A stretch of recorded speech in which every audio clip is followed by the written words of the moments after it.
I present to you Frank's Red Hot Original Cayenne Pepper Sauce. I put that on everything.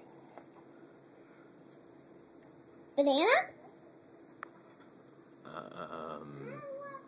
No. Peanut butter? What? No.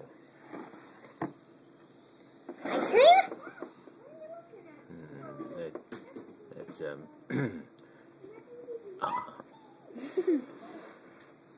Butter! That would be yummy, though. I don't think so.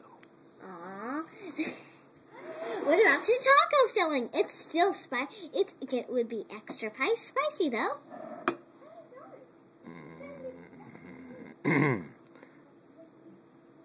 Not right now.